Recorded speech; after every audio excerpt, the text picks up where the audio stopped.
ঘুম থেকে ওঠার পরে ৪টা ওয়ার্ড বারবার মাথার মধ্যে ভন ভন করে ঘুরছিল। ভাবলাম আপনাদের সাথে শেয়ার করি।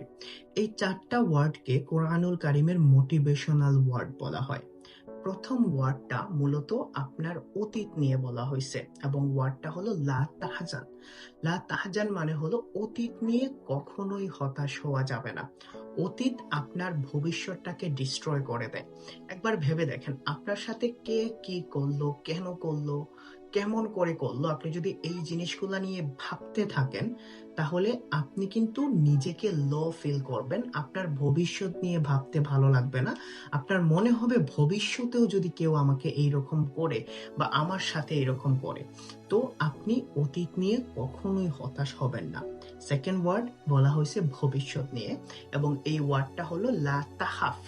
লা তাহাফ মানে হলো আপনি আপনার ভবিষ্যৎ নিয়ে দুশ্চিন্তা করবেন না, কারণ ভবিষ্যৎ একমাত্র আল্লাহর হাতেই থাকে এবং এইটা আল্লাহর হাতেই ন্যস্ত।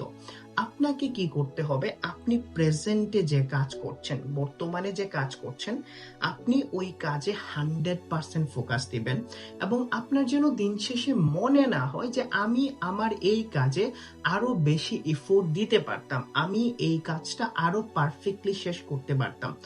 আপনাকে প্রতিদিন জিততে হবে এবং প্রতিদিন পারফেক্টলি জিততে হবে। আপনি যেন ঘুমানোর আগে এই গিল্টি ভাব নিয়ে না ঘুমান যে আজকে আমি চাইলে এই কাজটা করতে পারতাম, আমি করি নাই। এই যে জিনিসটা আছে, এই জিনিসটা হলো লা তাখাফ। আপনি ভবিষ্যৎ নিয়ে দুশ্চিন্তা করবেন না, ভবিষ্যৎটা একমাত্র আল্লাহর হাতেই ছেড়ে দেন।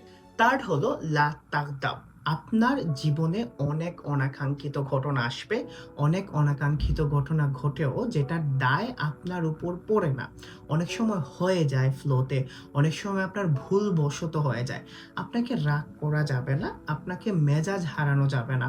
দেখবেন আপনি মেজাজ হারানোর ফলে জীবনে অনেক ডিসিশন নিয়ে ফেলছেন, যেটার জন্য পরবর্তীতে আপনার নিজের কাছে গিল্টি ফিল হয়েছে যে আমি এইরকম না করলেও পারতাম।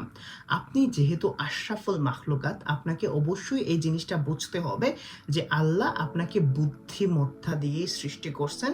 আপনি এই বুদ্ধিমত্তার পরিচয় দিবেন। এবং লাস্ট যে ওয়ার্ড আছে এটা হলো লা তাশহাদ। এটা মানে হলো আপনি আল্লাহর কোনো ডিসিশনে অসন্তুষ্টতা প্রকাশ করবেন না, কারণ আল্লাহ আপনাকে অনেক যত্ন করে সৃষ্টি করছেন। আল্লাহ সবচেয়ে বেশি এফোর্ট তার বান্দাদের জন্য দিয়েছেন এবং আল্লাহ প্রতিটা ডিসিশন যখন আপনার জন্য নেন অবশ্যই এটার পেছনে কোনো একটা ভালো রিজন থাকে।